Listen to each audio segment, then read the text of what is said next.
والسلام على عباده الذين اصطفى خصوصا على أفضلهم وخاتم النبيين محمد الأمين وعلى آله وصحبه أجمعين وبعد. We praise Allah subhanahu wa ta'ala as He ought to be praised, and we thank Him this night for the opportunity to be here in Kota Damansara in Kuala Lumpur after 4 years back in Malaysia. And we pray for peace and for blessings on all His noble messengers, and in particular on the last of them all, the Blessed Prophet Muhammad sallallahu ta'ala alayhi wasallam. Our subject is not a difficult one, don't worry with the chairman. Islam and the end of history. I gave this lecture in Penang 4 years ago, and you may have listened to it on something called YouTube. You heard about it? Yeah. And now once again here in Kota Damansara. The lecture is divided into 3 parts. In the first part, we'll try to distinguish between the end of history and the end of the world. End of history, you know, Akhiru Zaman. Akhiru Zaman. An end of the world. In the second part, we will look at Akhiru Zaman in different other religions and ideologies. What is the Buddhist view? What is the Hindu view? What is the Christian view? What is the Jewish view? This will be very interesting for you. Al-Akhiru Zaman. And finally, what is the view of that imposter? That imposter. You know him, you met him. Modern Western civilization. And then finally, what is the Islamic view of the end of history? So this is 3 parts, inshallah.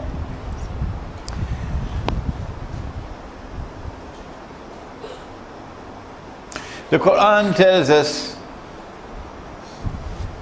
about history that it is always witnessing conflict between al-haqq and al-batil, truth and falsehood. However, history cannot end without the triumph of truth over falsehood. Before that, when the prophets of Allah came, like in the case of Musa alayhi salam, truth triumphed over falsehood. You remember when falsehood was underneath the water drowning? Fir'aun? Truth triumphed. In the case of Dawood alayhi salam, in the case of Sulaiman alayhi salam, in the case of Nabi Isa alayhi salam, there is some unfinished business. So the story is not finished yet. He's coming back. In the case of Nabi Muhammad alayhi salatu wasalam, he actually went into the Kaaba and took a stick, a rod, and he knocked down the idols one by one. And as the idols came crashing to the ground, he recited the ayah, وَقُلْ جَاءَ الْحَقِّ وَزَهَقَ الْبَاطِلِ إِنَّ الْبَاطِلَ كَانَ زَهُوقًا. Truth has come. I hope Singapore is listening. Truth has come. I hope Washington is listening. Truth has come. And falsehood has been vanquished, toppled. I hope London is listening. Falsehood will always be defeated and toppled.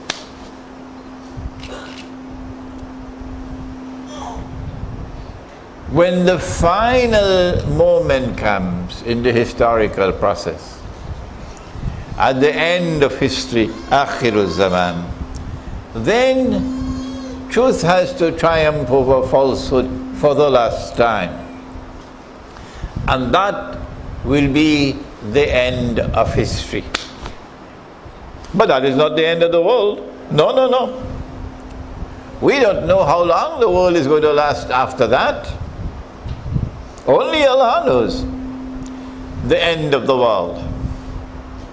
The end of the world is when you will have the destruction of everything and its transformation into something new, and then you'll have the resurrection, al-ba'thu ba'd al-maut.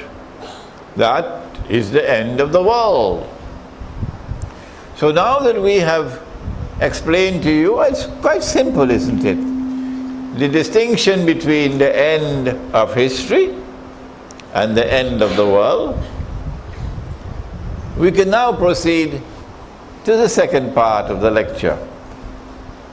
Namely, what is the conception of Akhirul Zaman in Buddhism, in Hinduism, and other religions?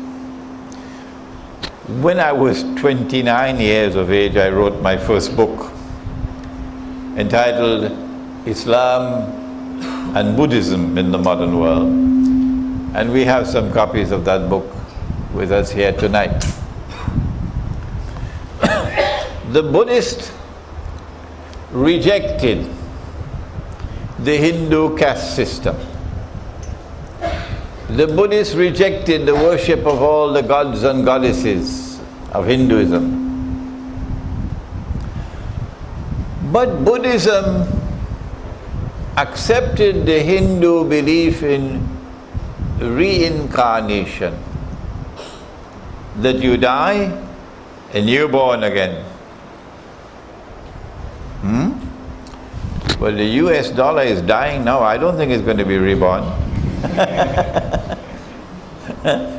It is an intensive care unit now, the US dollar. So we die and we are born again, and die and we are born again. They call it reincarnation. And so they say that history moves in cycles. Cyclic movement of history. You start, you go around, you reach the end, you start again, you go around, you reach the end. Until you achieve something called nirvana. Nirvana, when you achieve it, now you will no longer be reborn. You will now be absorbed into the cosmic life force, because Buddhism doesn't talk about God. In Hinduism they have it a little bit more specific. They call it the big soul, Param Atma, and you are absorbed into that Param Atma, so you're no longer going to be born and reborn and born and reborn. The Hindus, and I believe the Buddhists as well, I'm not too sure, the Hindus for certain are of the view that we are now located at a moment in time when a cycle is coming to an end. So they also have this Akhirul Zaman, but Akhirul Zaman of this cycle.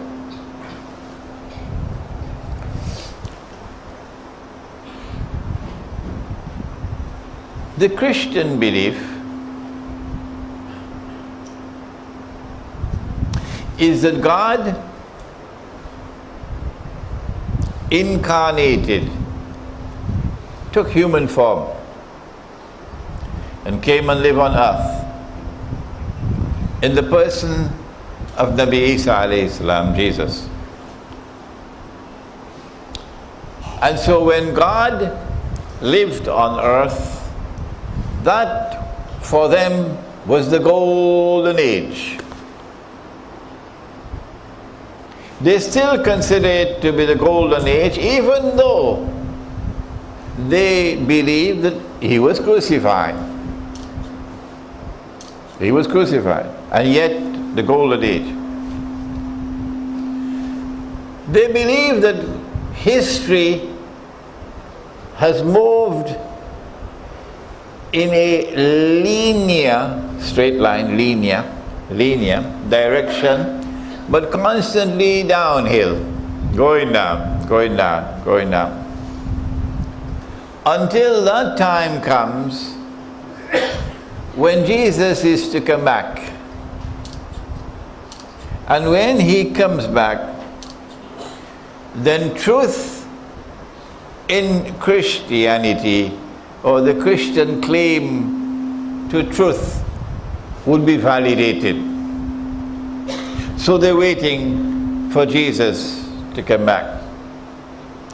When he comes back, Jesus is going to be the ruler of the world from Jerusalem. So Jerusalem is the key to the end of history in the Christian view.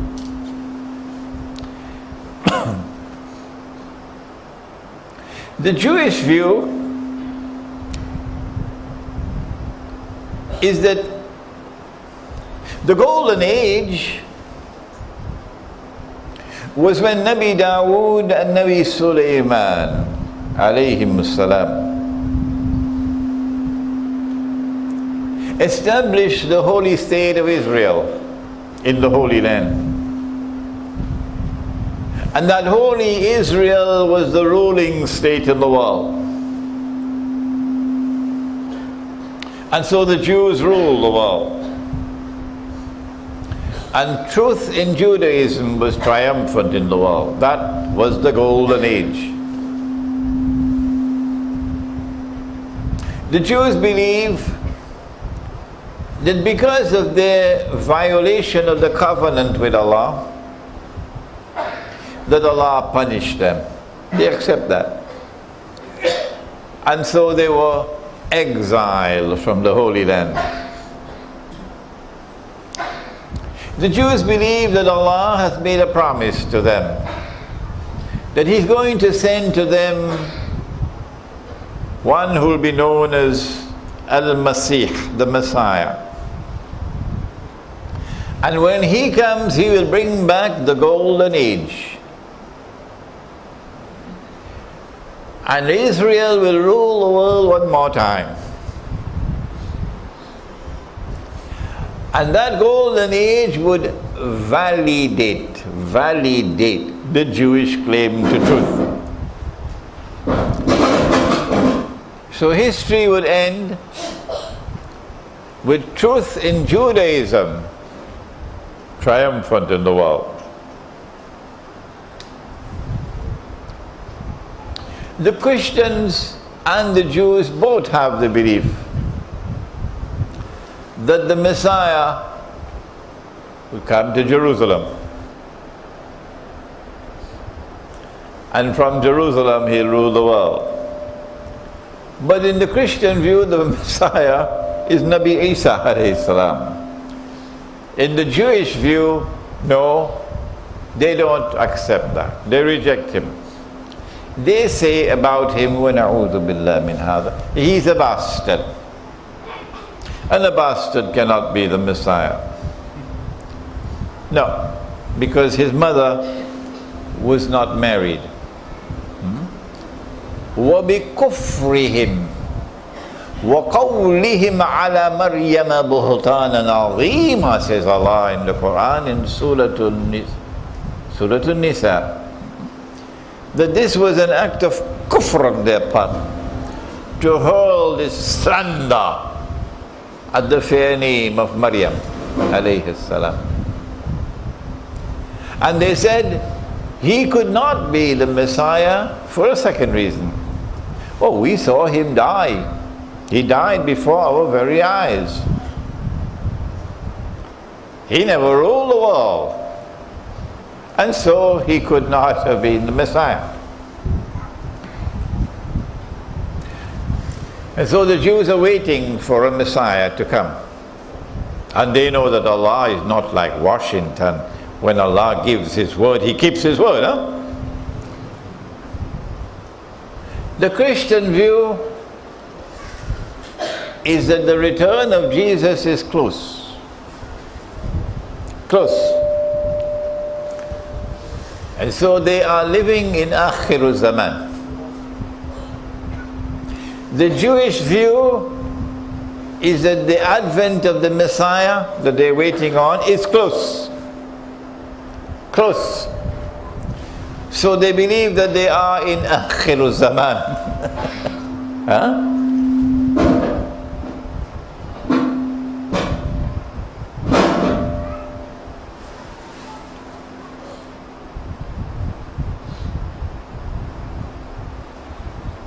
In order for the Messiah to rule the world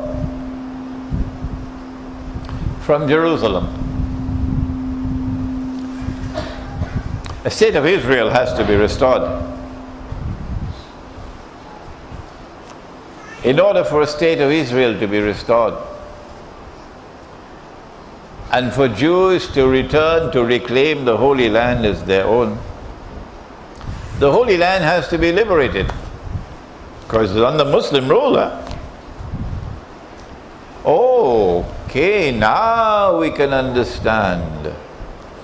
Why is it that a pope in Rome, and the popes are always European? You notice that? Has there ever been a Malay pope? Huh? The popes are always European. Strange, huh? Now we understand why a pope in Rome launched the Crusades. The Crusades which were European wars, not Christian wars, European. They were masquerading as Christian, but they were essentially European wars to liberate the Holy Land. Why? I'll tell you why. So that the Jews can return to reclaim the Holy Land as their own, so that a state of Israel can be restored in the Holy Land, so that that Israel can become once again the ruling state in the world, and so that the Messiah can rule the world from Jerusalem. It's so simple. So they launched the Crusades. The Crusades never ended. No. Still going on now in Guantanamo, for example.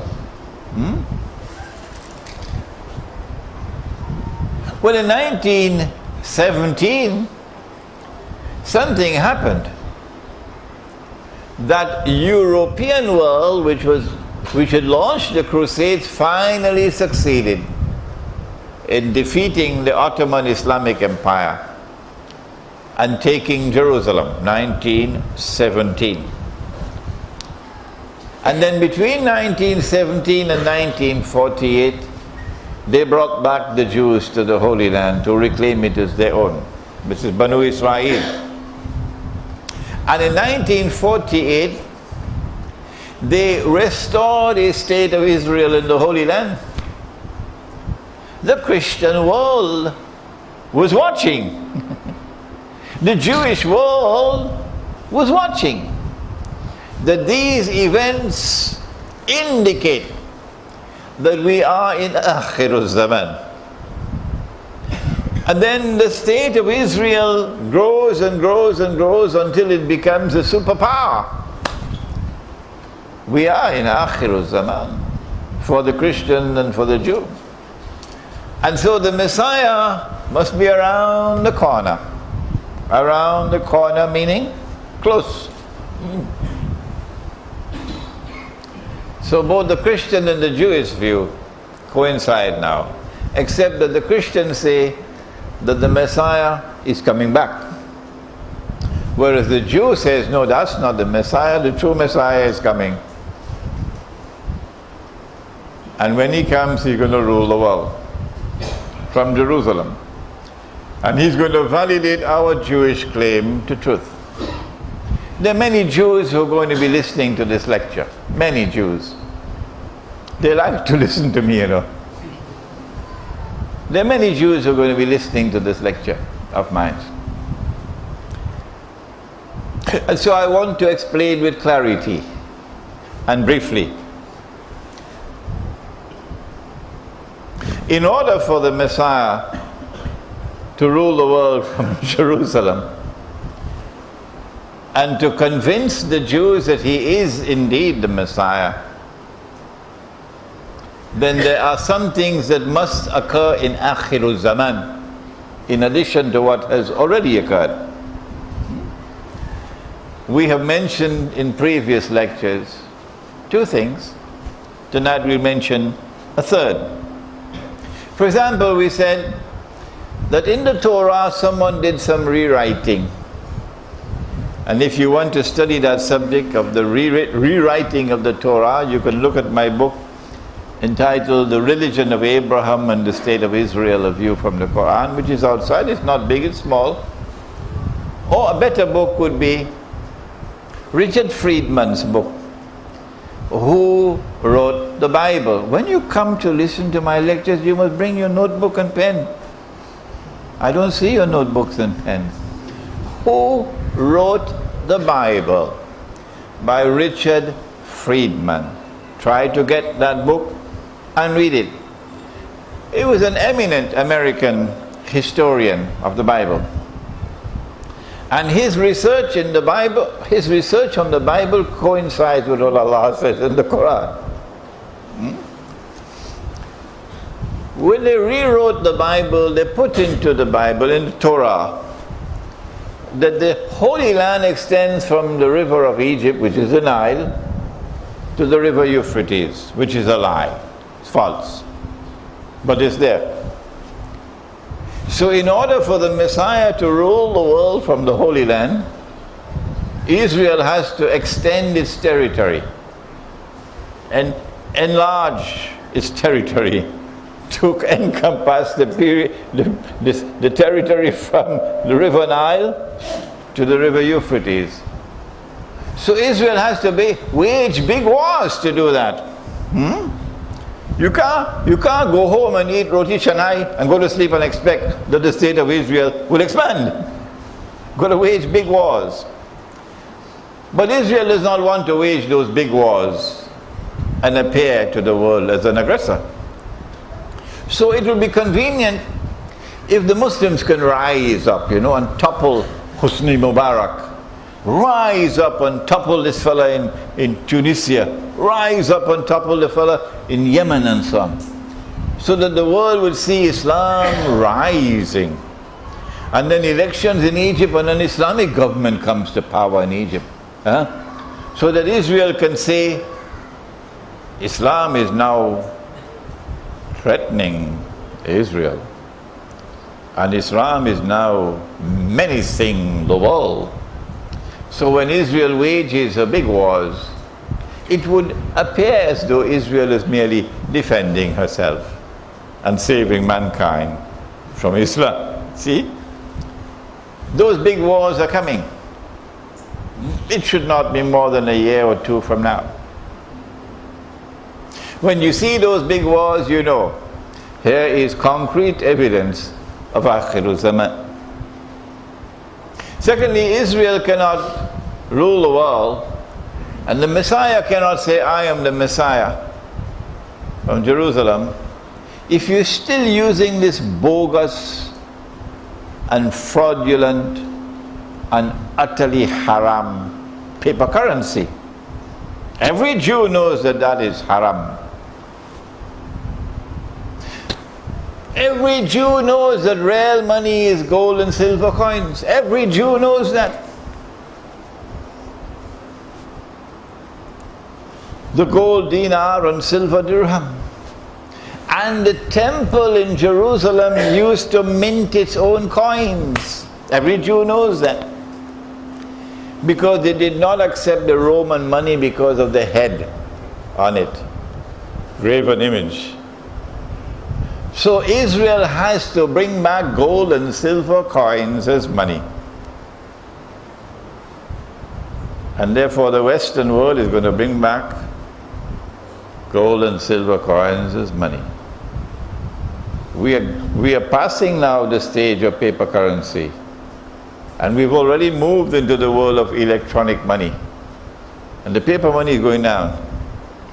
And then the next stage after that is back to gold and silver. And we the Muslims, what are we doing? I'll tell you what we're doing. We're drinking Teh Tarik. That's what we're doing. I could use harsher language than that, you know.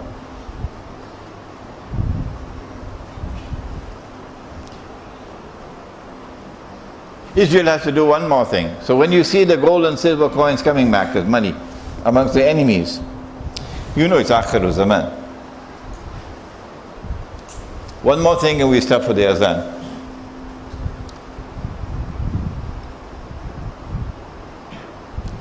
Israel has to rebuild the temple. So Masjid Al-Aqsa has to go. And they've already prepared the way by using every electronic device that they have to portray the dome of the rock as Masjid Al-Aqsa. They've already destroyed the foundations, and so don't be surprised when a very convenient earthquake occurs and the masjid is reduced to rubble, and then they rebuild the temple. When you see that happening, you know it's Akhirul Zaman. So there are many indicators by which we can tell the Jewish and Christian world is now absolutely convinced that the Messiah is coming. We had the Buddhist and the Hindu view of history as cyclic, moving in cycles. We then had the Christian and the Jewish view of a golden age, and then movement downwards, linear movement, until history ends with the return of the golden age. And all four are of the view that the end of history is close. Now let us turn to another religion. It is a religion, I believe. Modern, Western, secular civilization. Its greatest historian appears to be the German philosopher Friedrich Hegel, who spelled out the Western conception of history. That history moves in this way, that there is a thesis and it is opposed by an antithesis, and then these two are reconciled in a synthesis. So we're moving upwards constantly, like a pyramid. Well, we were in a pyramid recently in, was it? Sunway. Sunway Pyramid. This movement of thesis, antithesis being reconciled in synthesis would have us believe that history is moving constantly upwards, progressing, and that the latest is the best. When Western civilization emerged, therefore, it represented the synthesis. What is the Malay word for synthesis? You don't have a word in Malay? No. Huh? What is it? Synthesis. Oh, Malay, so synthesis is a Malay word.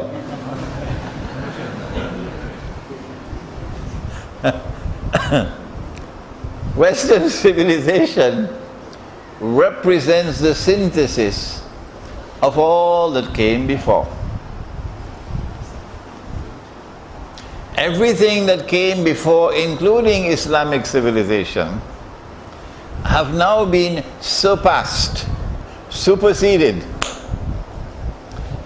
by Western civilization. This is the best. And all previous religions now belong to the museums of history. Huh? All previous religions are now obsolete. You know, like the computer you had 10 years ago? Obsolete. Huh? Moribund, obsolete. Belonging to museums of history. Their time in history have come and gone, never to come back. And modern Western civilization represents the best, the highest state of progress that mankind has ever achieved. You know, when a man can marry another man. When a man can marry another man, they're going to be hating me when they listen to this lecture. And when women can be dressed and yet be naked, that's progress. And when people can have sexual intercourse in public like donkeys, that's progress. I tell you, they're going to hate me. They say this is the best. But they say something more than that. Now this is dogmatic. This is not a part of Friedrich Hegel at all. I don't know where they got this from. They said nothing will come now. This is the last. This is the last. There's nothing to come to surpass modern Western civilization. What was his name? The Japanese fellow? Yeah. Fukuyama. Fukuyama. This is the best, and there's nothing to come to surpass modern Western civilization. Oh, but wait, this is not the whole story. Come on, Fukuyama, there's more to this. Why is Western civilization obsessed with the Holy Land? Come on, tell me. You're supposed to be secular, but you are obsessed with the Holy Land. Why did you launch the Crusades? No other Christians join in the Crusades. No, only the white. Only the white Christians. They're the only ones. That sounds mysterious. I want an answer, particularly from the Pope in Rome. Why is it that Britain, which is supposed to be a secular state, in October of 1917 issues this strange and mysterious declaration called the Balfour Declaration, that it is the intention of the British government to work for the establishment of a Jewish national home in the Holy Land. It sounds as though modern Western civilization is pursuing a religious agenda. It's time for us to say so. Put it on record. And why is it that Britain in 1948 acted like a thief in the dark, functioning as the midwife for the baby to be born? The state of Israel.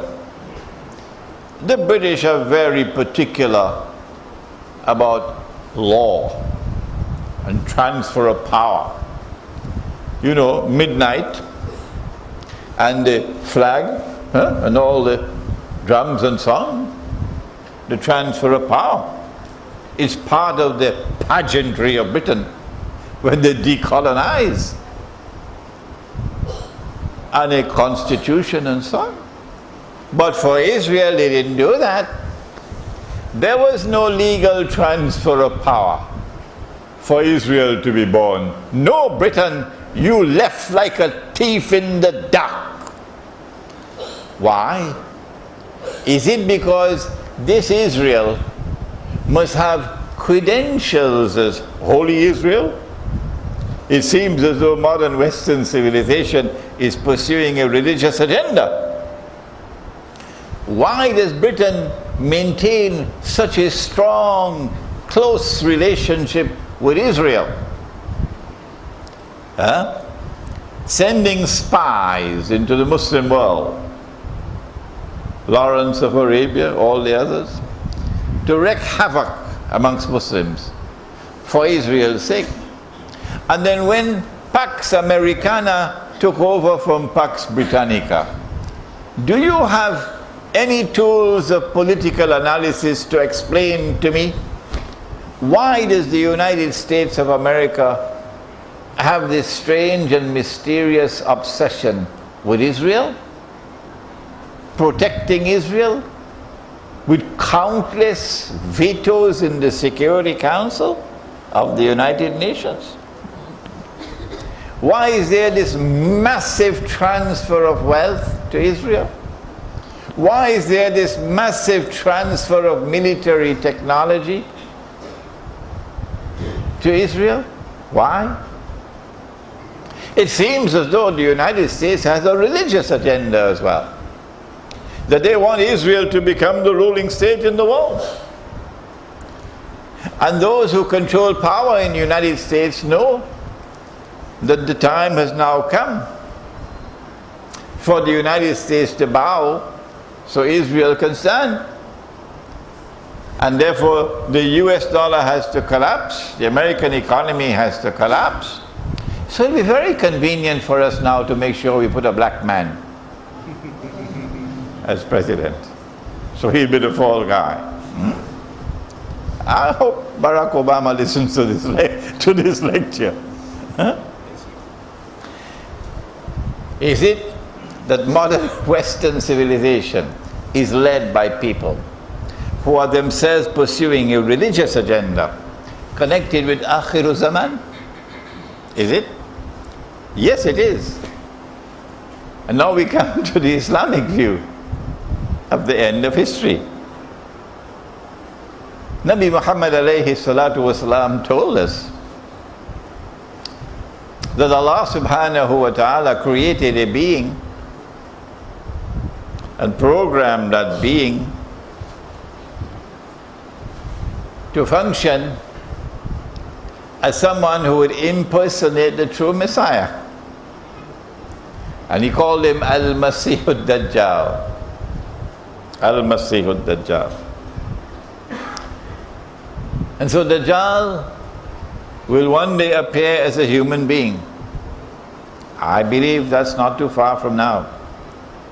Maybe another 20, 25 years, 30 years, Dajjal is going to appear as a human being. Yeah, in Jerusalem.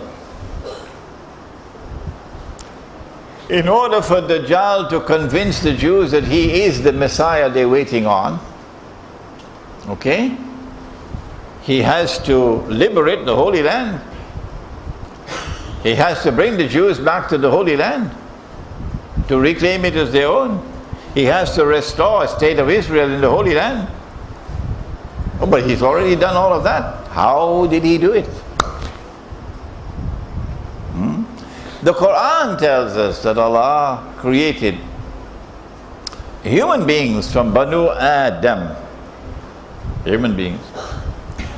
I have created creatures of mine so powerful that none but I can destroy them.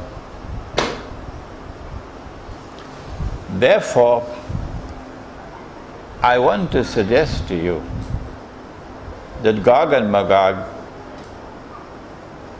must have a unique genetic composition.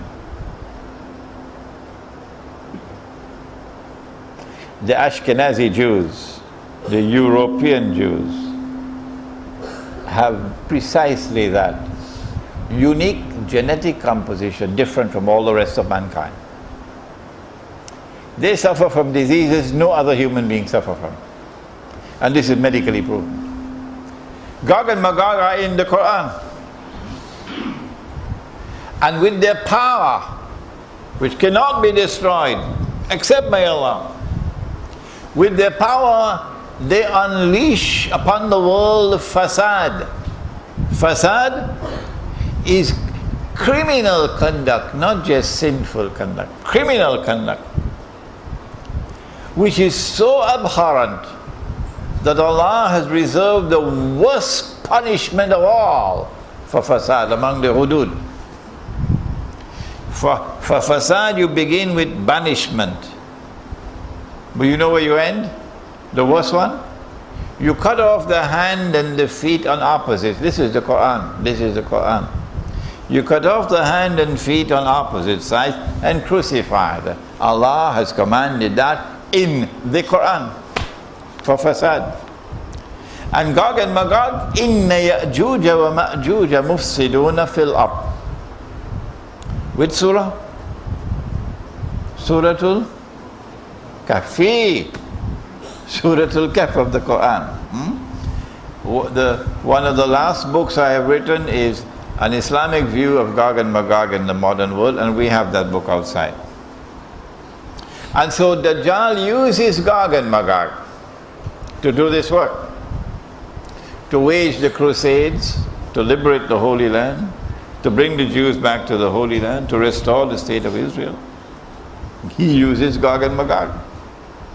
The Islamic view of the end of history, therefore, revolves around Dajjal and Gog and Magog. And we have recognized them, who they are. Allah speaks in the Quran about Jerusalem, that Jerusalem is central to the end of history. Yeah. But He does not name Jerusalem by name. You have to get all the data in the Quran to be able to identify the Qarya. وَحَرَامٌ عَلَى قَرْيَةٍ أَهْلَكْنَاهَا أَنَّهُمْ لَا يَرْجِعُونَ حَتَّى إِذَا فُتِحَتْ يَأْجُوجُ وَمَأْجُوجُ وَهُمْ مِنْ كُلِّ حَدَبٍ يَنْسِلُونَ. A people, a town has been destroyed, and Allah has expelled the people of the town.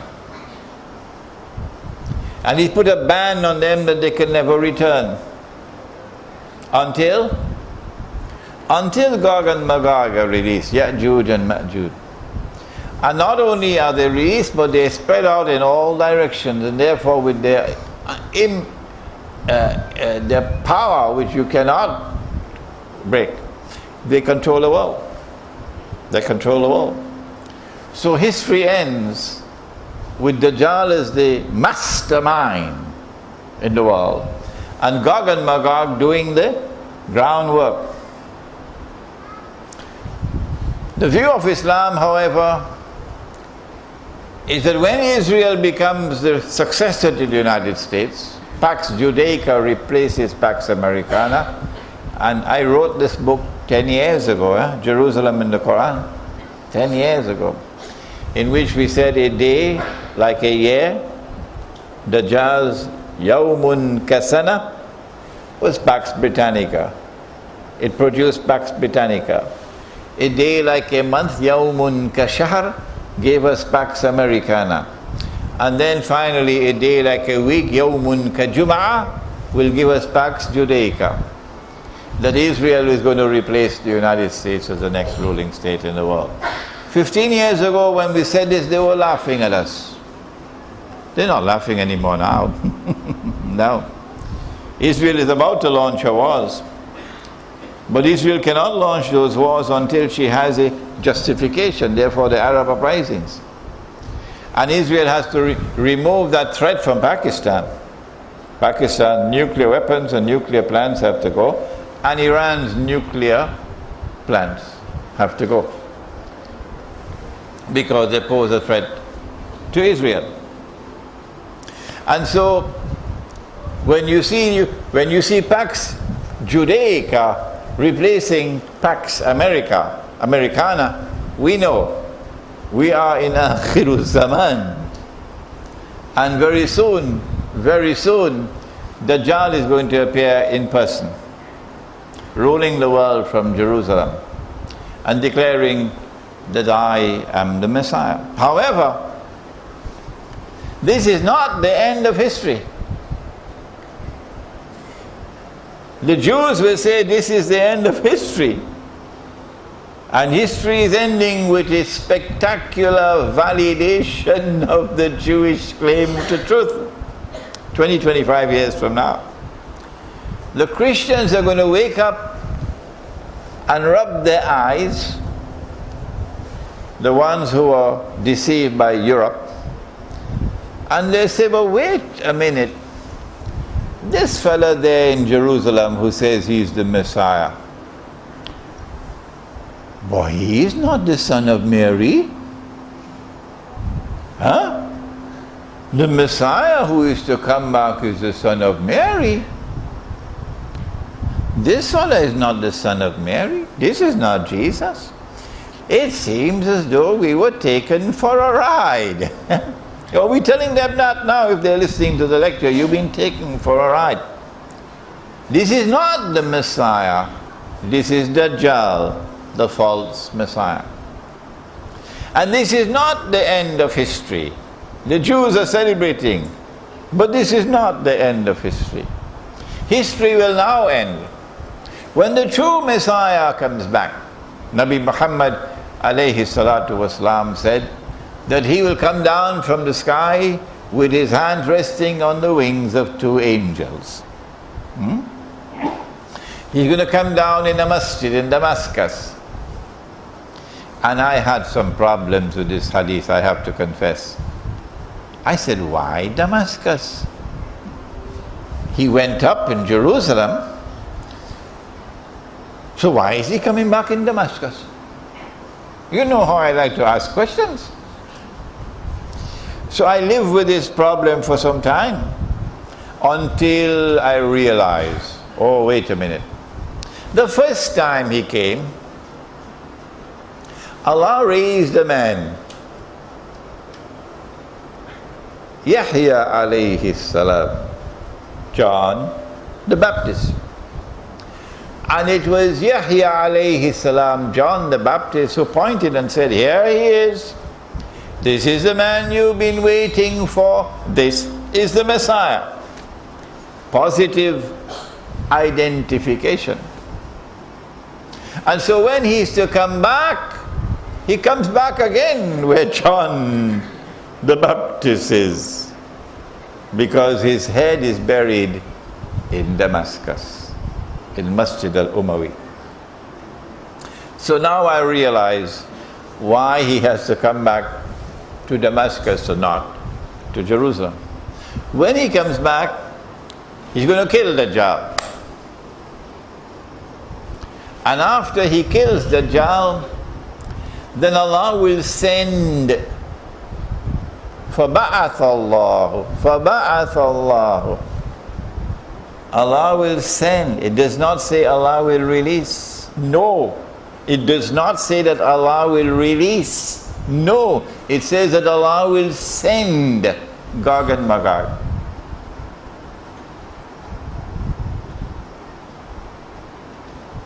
And then comes the big conflict between Gog and Magog. وَتَرَكْنَا بَعْضَهُمْ يَوْمَئِذٍ يَمُوجُ فِي بَعْضٍ, which includes Star Wars. We've killed those who are on earth, now let us kill those who are in the heavens above. And they'll shoot their arrows up in the sky, and Allah will cause the arrows to come back down. These arrows are of course missiles with blood on them. Gog and Magog mutually annihilate each other. And then the power of modern Western civilization is broken.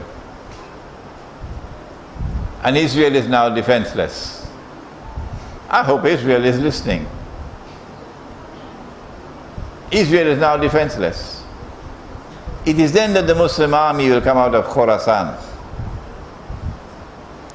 and liberate every territory in a straight line until it reaches Jerusalem. There is no war to fight because the Jews are now on the run. At this time they're stamping their feet as oppressors and oppressing innocent people unjustly. Barbaric oppression. But at that time they go beyond the run. Because Nabi Muhammad alayhi salatu wasalam says history will end this way. Of course, Harun Yahya is lying. I don't know why Harun Yahya has to lie. Why does Harun Yahya have to lie? It's not a good thing to lie. Imran Hosein doesn't use this kind of language. No. There must be a very good, valid reason for him to speak like this publicly and use this violent language. Okay? To tell us that when Nabi Isa alayhi salam returns, the Quran says that the Jews and the Christians will believe in him. La yu'minanna bihi qabla mawti. And the Muslims already believe in him. So history is going to end according to Yahya, Harun Yahya. History is going to end with Christians and Muslims and Jews living together as a family.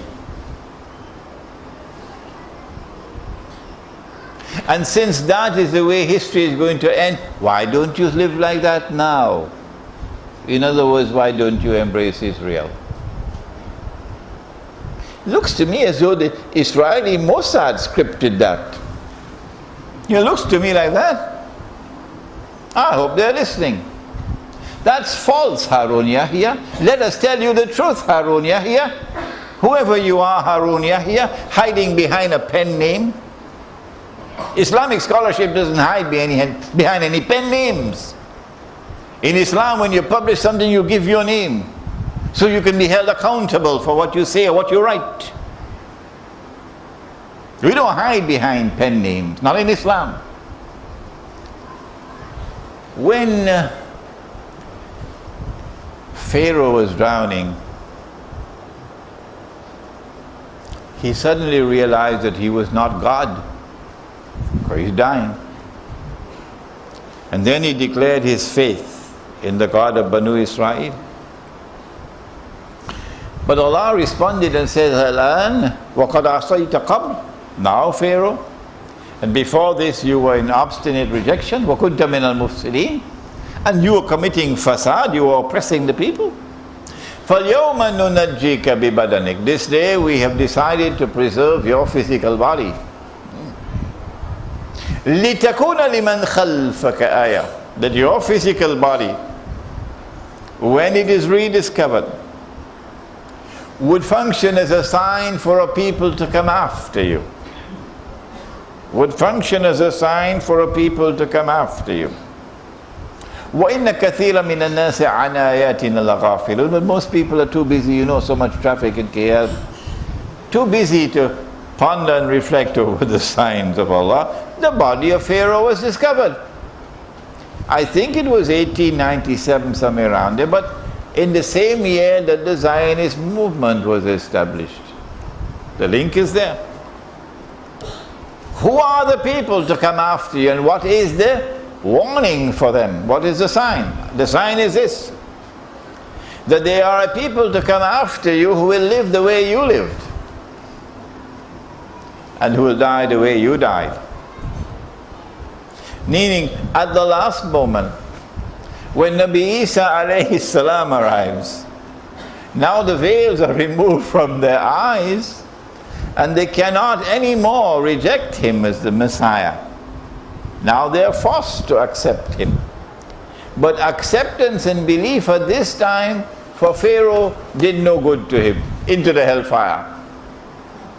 And acceptance when Nabi Isa alayhi salam comes back will do no good to them, into the hellfire. So this is a lie from Harun Yahya, that we'll all come together, Christians, Muslims and Jews, as a fraternity. Oh yes, there are Christians who denounce Israel, and there are Jews who denounce Israel and its oppression. Those Christians and those Jews are our friends and allies. We have no conflict with them. They are not oppressors. But these are oppressors. And Nabi Muhammad ﷺ told us how it will end. Not a Christian, Muslim, Jewish fraternity according to Harun Yahya. No. Someone should direct Harun Yahya to the hadith, which is in Sahih Bukhari. Somehow or the other, he hasn't read the hadith. The Prophet said, لَتُقَاتِلُنَّ الْيَهُودِ. This hadith is in Bukhari, it is in Muslim. You will most certainly fight the Jews. This is how history will end. وَلَتَقْتُلُنَّهُمْ. And you will most certainly defeat them. حَتَّى يَقُولُ الْحَجَرُ. At that time even the stones will speak. Ya Muslim, هَذَا يَهُودِيٌّ وَرَائِي فَتَعَالَ فَقْتُلْ. There's a Jew hiding behind me, so come and kill him. Which Jew? Don't make the mistake, please, of thinking it's all Jews. That's Disneyland thinking. No, only those Jews who are oppressors. And that is what Israel is today, an oppressor. And so history will end quite differently from Harun Yahya's end of history. He had to write I don't know how many thousand books. And he had to produce I don't know how many thousand documentaries in every single Islamic cable channel in the world in order to be able to infiltrate us with this falsehood. And we only needed 5 minutes. Only needed 5 minutes to expose this utter lie.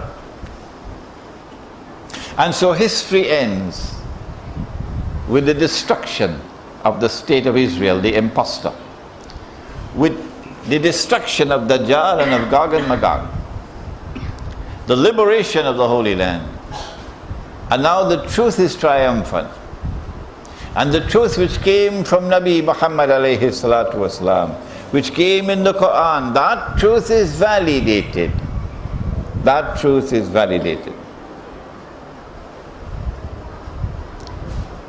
And therefore, Akhirul Zaman ends with truth triumphant in Jerusalem. But the Christians were saying the same thing. And the Jews were saying the same thing. And the Muslims are saying the same thing. Except that it's not the same thing. The truth which came in the Quran is the uncorrupted truth. And you have corrupted the message which came in previous revelations. And so it is to the Quran that mankind must turn. Only the Quran can explain the end of history. We pray that our gathering here tonight will understand that we have a duty to the Quran, that we must not betray the Quran. Nabi Muhammad alayhi salatu wasalam complained, and the complaint is in the Quran. Do you know that? And he complained to Allah, and he complained about you and I. It is in Surah Al-Furqan. وَقَالَ الرَّسُولُ يَا رَبِّ إِنَّ قَوْمِ اتَّخَذُوا هَذَا الْقُرْآنَ مَهْجُورًا. My people have forsaken this Quran. We will be falling in that category if we do not now return to the Quran and get the Quran to explain to us the world in which we are living today. You can begin that process by reciting the Quran constantly, cover to cover. And when you finish, you start again. And when you finish, you start again. Because you know what happens when you recite the Quran constantly? Do you know how much filth gets into the mind? It's constantly being corrupted, filth after filth, coming from television, coming from KLCC, coming from all. And you need to wash it. You need to have the ghusl of the mind. How can you get the ghusl of the mind and the heart? Answer, you must recite the Quran. And as you're reciting the Quran, the recitation of the Quran will purify you and give you the capacity to think clearly. And then when you study the Quran, you'll be able to see what otherwise cannot be seen. رَبَّنَا تَقَبَّلْ مِنَّا إِنَّكَ أَنْتَ السَّمِيعُ الْعَلِيمُ وَتُبْ عَلَيْنَا يَا مَوْلَانَا إِنَّكَ أَنْتَ التَّوَّابُ الرَّحِيمُ بِرَحْمَتِكَ يَا أَرْحَمَ الرَّاحِمِينَ Ameen. 1 hour and 7 minutes. Do we anticipate that Israel will return to a political monarchy away from the political democracy that they now have? Because Nabi Dawood and Nabi Sulaiman were kings. The answer is correct, yes. Israel will return to a monarchy so that Dajjal could be claimed to be the king of Israel. Yeah. Next question. There is a hadith al-Qudsi that answers you. When there is oppression, then Allah has zero tolerance for oppression. And Islam has given us the proper manner to respond to oppression. There is oppression all over the world today. For example, economic oppression. When the rich are permanently rich and the poor are imprisoned in permanent poverty, that is oppression. Around the world today, that oppression exists. When that oppression exists, then the poor are exploited. An Indonesian maid in Singapore will get $300 a month as a wage. Will any Singaporean woman work for that wage? Come on, Singaporeans, if you're here tonight, answer me. No, the answer is no. In Malaysia, she gets about 600. Would any Malaysian woman do that work for that wage? Come on, Malaysians, answer me. The answer is no. You are then oppressors. This is slave labor. And Allah has zero tolerance. And Allah destroys oppressors, destroys them.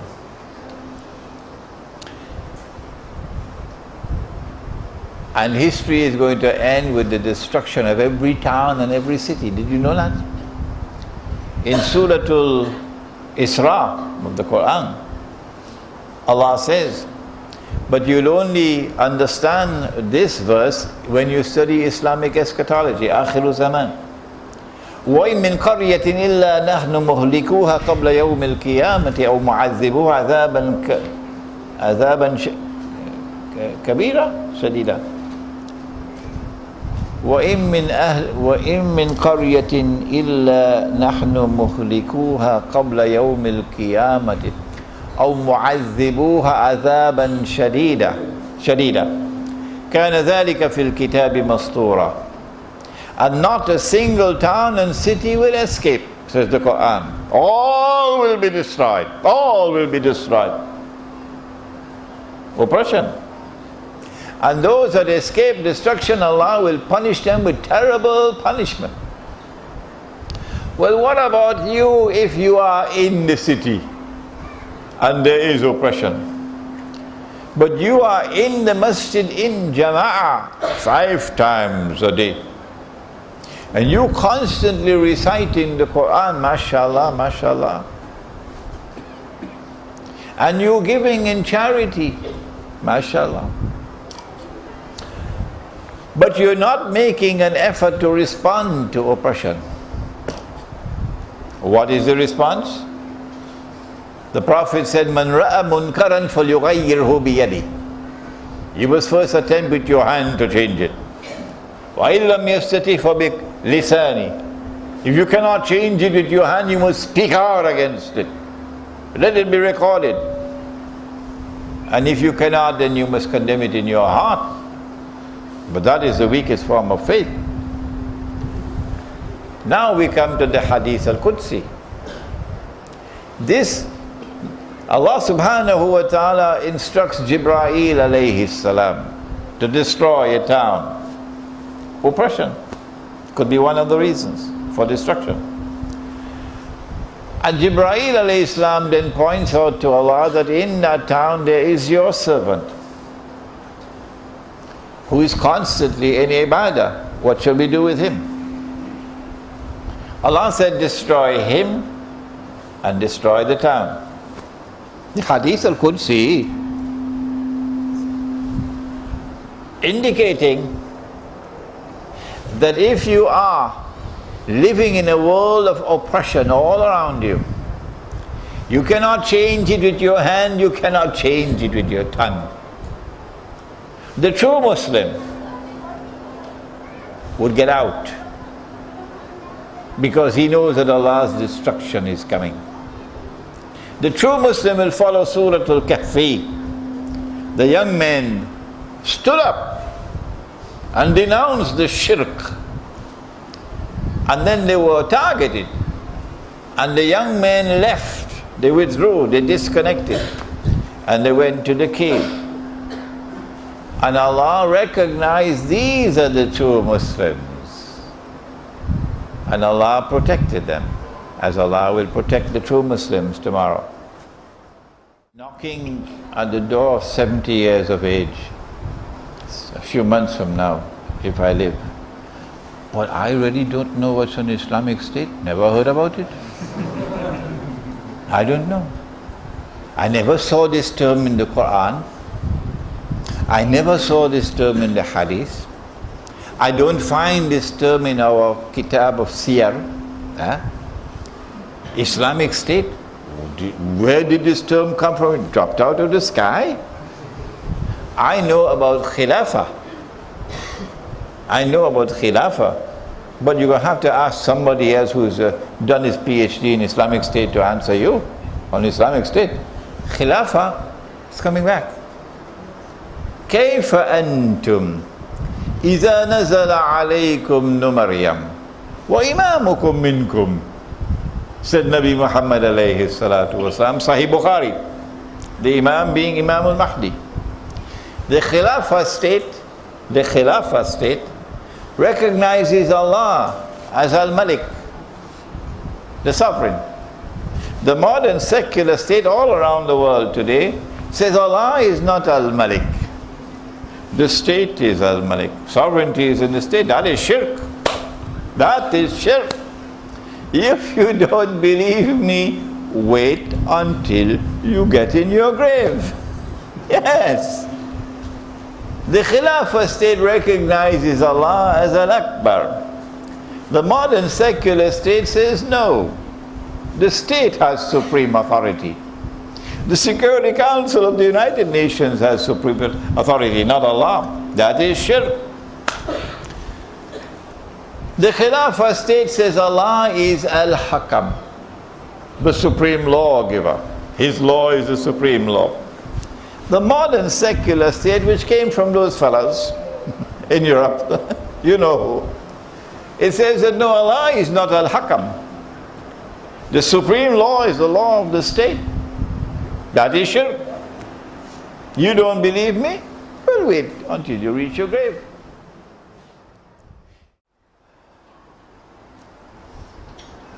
Tasawwuf did not exist. The name did not exist.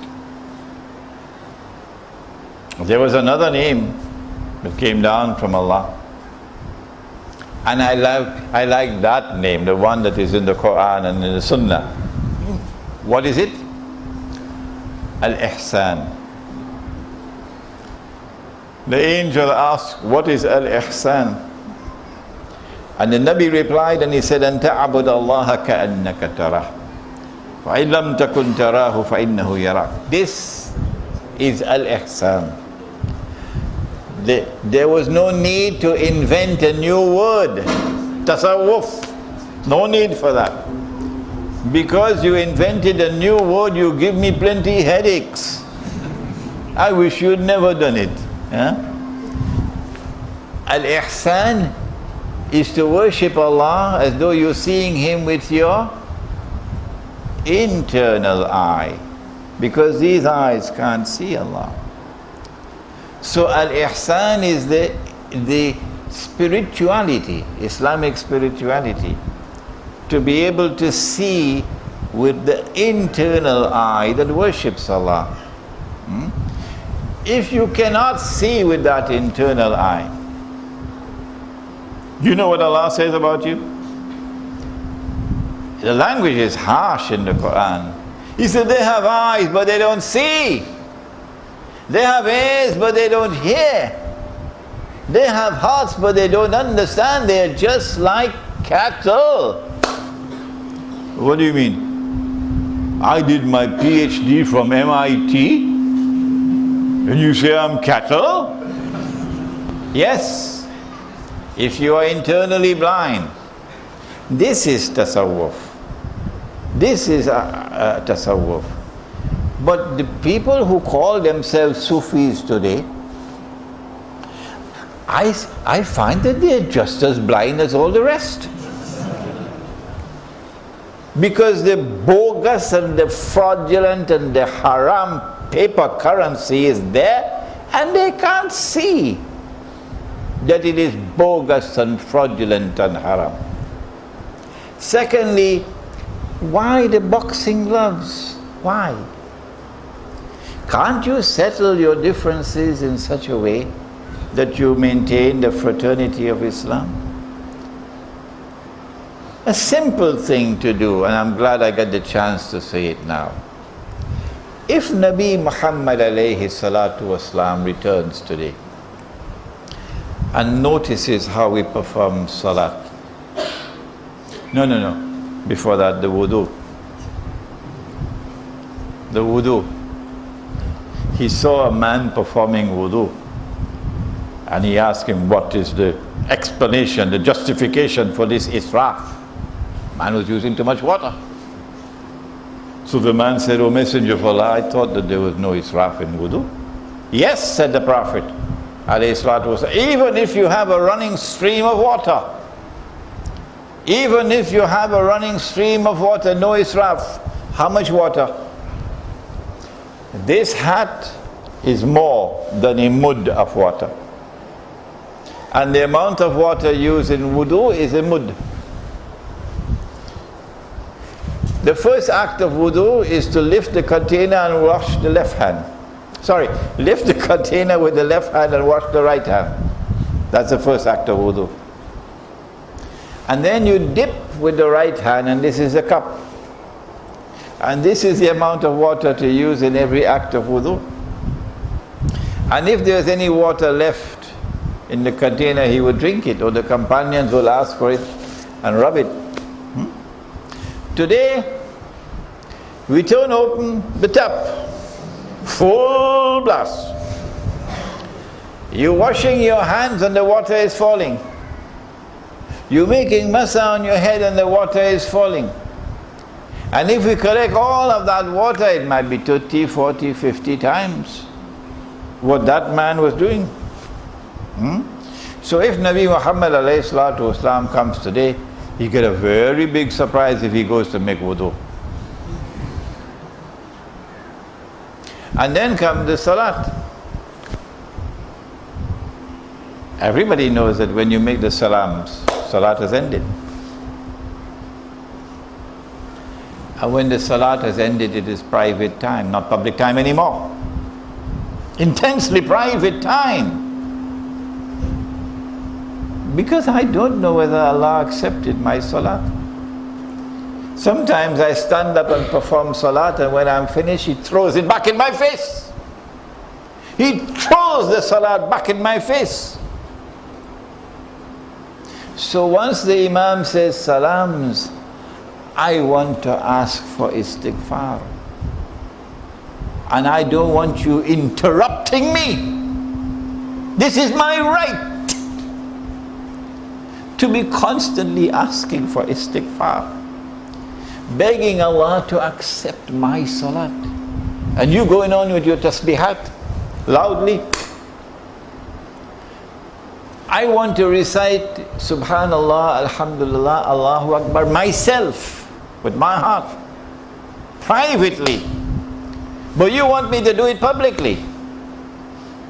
And I sit down and I am angry. But I can't say anything. Because you've been doing it for 1,000 years now. And you will never change. So all that I can do is to build my own masjid. And in my masjid, after the salams, it will be quiet. Quiet. And everybody will be able to make istighfar, seeking forgiveness with tears in the heart, tears in the eyes, and begging Allah to accept the salat I've just performed. And then make tazkirat privately. These are things that we should be seeking to do in the masjid. Is that answer your question? Use the word Taliban. Those who use the word Taliban have to answer that question. I always use the Islamic resistance, the armed Islamic resistance. And I accept as valid the struggle of all my brothers who are struggling and giving their lives while I'm here in KL eating durian. I only ate it once so far. They are giving their lives out there. They are fighting.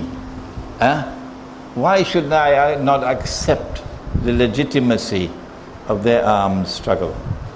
And support them in every single way that I can. So I make no distinction between my brothers who are engaged in the armed struggle for liberation from oppression in Afghanistan. I want to see no sectarian debates. No. The way forward is to accept them all as our brothers who are waging a legitimate struggle against injustice and against oppression. And then we are obliged to support that jihad. It is a jihad. If you cannot go and join the jihad, then you can support the jihad materially. You can support the jihad in many different ways, but you do not oppose it. The Prophet spoke, alayhi salatu wasalam, about riba. The economists somehow or the other don't like to use the word riba. He said whether riba is big or small, the end is still the same. Destitution, poverty and destitution. They call it depression. The masses are reduced to biting poverty. That is already here. So if the rich people on the gravy train have some up and down, the rich people on the gravy train have some ups and downs, it does not affect the basic situation where most of mankind are now living in destitution, in permanent poverty. That is the analysis that we must give to the world. Okay? Yes, the US dollar is going to collapse. In fact, I believe it's going to be demonetized, meaning it's not going to be accepted as legal tender for buying and selling. Because Uncle Sam knows, if you're in ICU long enough, you're going to die. Okay? So the US dollar actually is already dead. But they're keeping it alive with this modern machine. When they demonetize the US dollar, they're going to have something to, they have to have something to replace it. I did not realize this when I said 15 years ago that all the paper money will collapse and will all be replaced with electronic money. I said that 15 years ago. Now I realize that electronic money has already taken over from paper money. The major financial transactions in the world are all electronic now, digital. And the paper money is used only for micro transactions, micro. It will be a little bit cumbersome to have electronic money used for buying Tetarik, Roti Chalai, newspaper. So they will need a substitute for the paper currency. when they demonetize the US dollar. What is that substitute going to be? I don't know. If you go to Mecca and Medina today, you're going to meet Dajjal. Oh yes. Dajjal is there, big sign, KFC. Dajjal is there, big sign, McDonald's, hamburgers. Dajjal is very firmly there in Mecca and Medina now. Oh yes. What the hadith actually is speaking of is when Dajjal emerges in our world of space and time. And he's not as yet emerged in our world of space and time. When Dajjal is released, he will live on earth for 40 days. This is explained in Jerusalem in the Quran, but even better in chapter 2 of my book entitled Suratul Kahfi and the Modern Age. Chapter 2 is entitled The Quran and Time, and that chapter explains this hadith. That he will live on earth for 40 days. A day like a year, a day like a month, a day like a week, and all his days, meaning all the rest of his days, like your days. My understanding is that a day like a year has already ended. My understanding is that a day like a month is ending now. My understanding is that a day like a week is now commencing. Unfortunately, I'm the only scholar who has this view. So you don't have to accept my view at all. No. You should only accept my view when you are convinced that I'm correct. Otherwise, I'll be very disappointed in you. Yeah. When Dajjal's day like a week has ended, then he will appear in human form as a Jew, born of Jewish parents. And the Prophet described him as a young man who would be powerfully built and who would have curly hair. It is that stage of his life where Israel will not be able to penetrate Mecca and Medina. Dajjal will come on his donkey. The donkey will travel as fast as the clouds. The donkey will have his ears stretched out wide. In other words, Israel is going to attack with fighter aircraft. But the angels are going to block. And they will not be able to penetrate Mecca and Medina. The hadith relates to that period of time.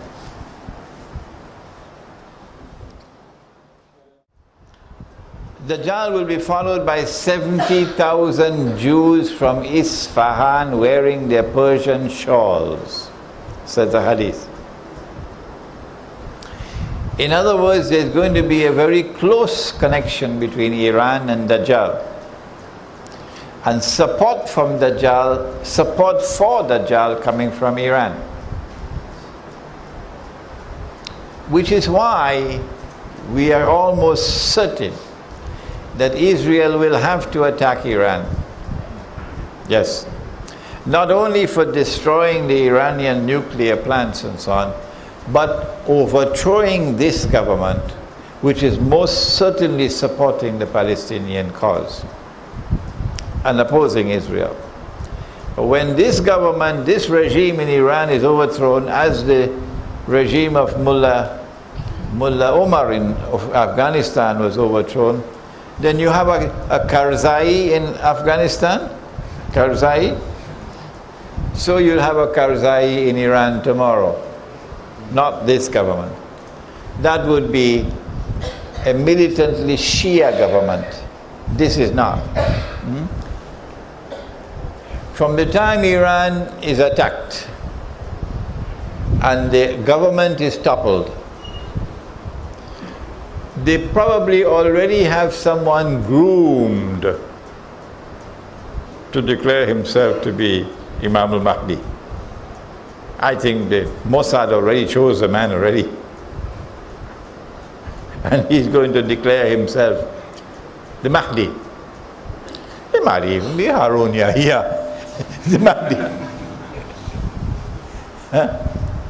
So we have to be careful. We have to be careful that there are Shia in the world whose hearts beat with our hearts, who despise Israel, who despise the oppression in the Holy Land. And these Shia, like Christians, like Jews, are our friends and brothers, because we fight a common cause against a common enemy. But then there are other Shia who are not like that. And those are the ones that the Anglo-American Israeli alliance want to put in power in Iran. And we have to be careful when they bring out their false Imam al-Mahdi. Okay, last question. This is probably going to be the last time that I engage in this extended travel. I left my home 2 months ago. I have slept in about 24 beds already in 2 months. I still have about a year and a half of travel left ahead of me, continuously traveling. This is not easy at all. I hope I can complete it. But when I complete it and go back home, I say, oh Allah, let others now do it, please. I don't want to travel again. What advice do I have for you? Do not betray the Quran. No, do not betray the Quran. Only the Quran can explain the world today. And in the Quran it is Islamic eschatology, the subject of Akhirul Zaman. Only the Quran can explain Akhirul Zaman. I have written several books, read them. Jerusalem in the Quran is the textbook on Islamic eschatology. Gog and Magog, an Islamic view of Gog and Magog in the modern world, has just been written. It is here. Suratul Kahf in the modern age. And I'm now writing the book on Dajjal. Read all the gold dinar and silver dirham, Islam and the future of money. It's only 55 pages. Because Dr. Suleiman Mahbub, who is the Director General of the Prime Minister's Department of Economic Planning, he was the chairman when I gave this lecture in Damansara Heights 4 years ago. And when I was finished with the lecture, he asked me to write out this lecture.